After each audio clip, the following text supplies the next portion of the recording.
Olá pessoal, como eu falei para vocês que eu ia tentar gravar alguns videozinhos fazendo resumos do que a gente vem debatendo aí durante nossas aulas, certo? Então, esse vídeo eu estou gravando fazendo um resumo do que foi debatido na nossa primeira aula do terceiro bimestre de Educação Física, né? Nessa aula a gente falou um pouco sobre a questão dos mega eventos esportivos que aconteceram aqui no Brasil nos anos de principalmente 2014 e 2016, né? 2014 foi o ano da Copa do Mundo, acontecida aqui no Brasil, e 2016 foi o ano dos Jogos Olímpicos, também acontecidos aqui no Brasil, lá na cidade do Rio de Janeiro. Então, assim, coincidentemente ou não, o Brasil ele se mergulhou numa profunda crise. Essa crise é uma crise política, institucional, crise até ideológica, né?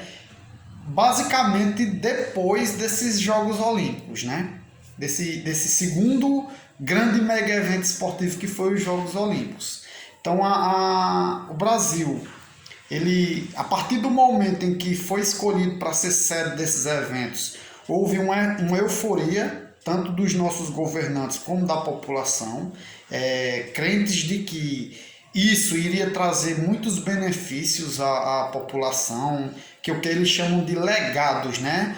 Coisas boas que ficam para o país pós o evento, depois que esse evento acaba. Então, esse legado ele foi muito divulgado, que seria muito investido em transporte público, em avenidas, em estradas, em aeroportos, em melhorias gerais para a população, deixando esse grande legado. Só que já antes, inclusive, desses mega eventos, desses eventos, já se denunciava o investimento de forma equivocada, o investimento do poder público, principalmente, de forma equivocada e possíveis desvios de verbas públicas, de dinheiro público, também já era denunciado, coisa que pós o evento veio a ser comprovado, né? Então, para que vocês tenham uma ideia, o Brasil, lá em Brasília, construiu um estádio de futebol e gastou 1,7 bilhão de reais. Certo? Foi a construção de um estádio de futebol lá na cidade de Brasília, né?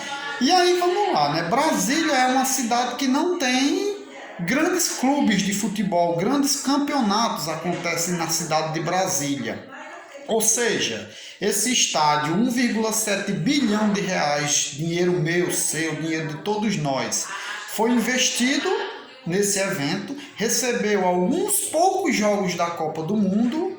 E passada a Copa do Mundo, o estádio está lá, vamos dizer assim, abandonado, dando prejuízo para o governo e, por consequência, para a população, já que não existem grandes campeonatos lá, como eu acabei de falar. Então, a partir dos eventos esportivos, a ficha ela começou a cair na população, né? Por que não investe essa grande quantidade de dinheiro que foi investido nesses eventos? Por que não se investir em saúde, em educação, em transporte público, em residência para famílias carentes? Então a população ela começou a questionar esses investimentos, né? Investir tanto em estádio de futebol, enquanto que a gente vê filas em hospitais, remédios faltando para a população e por aí vai. Então, assim, nós temos dois lados da moeda, né? Em países, aqui eu vou dar o exemplo da Alemanha, que sediou uma Copa do Mundo há alguns anos atrás, não há críticas.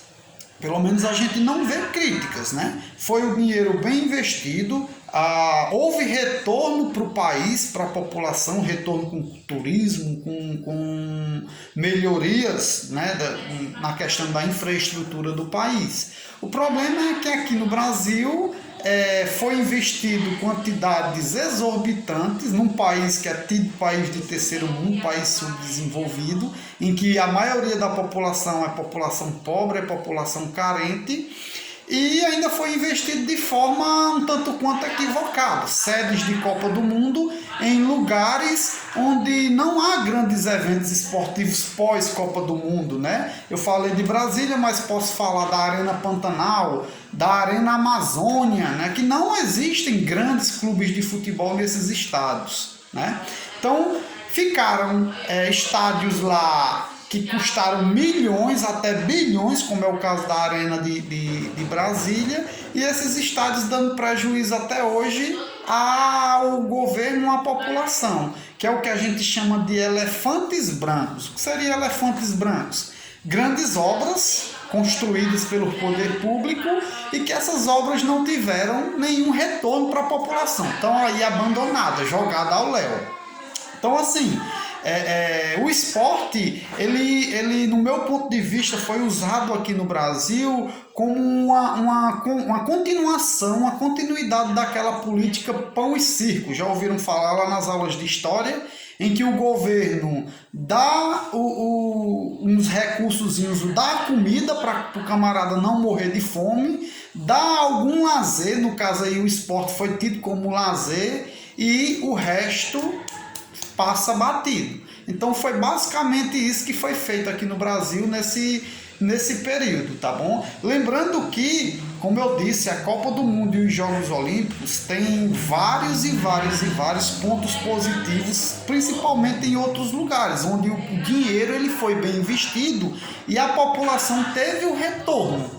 Tá ok? Então, nós contextualizamos durante a nossa aula lá no Google Meet, nós contextualizamos esses aspectos positivos, né, dos jogos, da realização desses eventos, mas também e principalmente os aspectos negativos, dando uma criticidade à coisa, tá ok? Dando um olhar crítico a isso. E aí, alguns alunos até falaram que boa parte dessa problemática da política pão e circo é culpa também da população, é culpa nossa, né? Que quando se tem eleições, por exemplo, muitos costumam vender o voto. Quando se é feita alguma obra na cidade, muitos vão lá para depredar, é para acabar, não tem o zelo pelo bem público. Então, assim, o que foi debatido também isso, que muita culpa vem nossa, é nossa também, né? Nós também temos que assumir essa culpa, tá ok?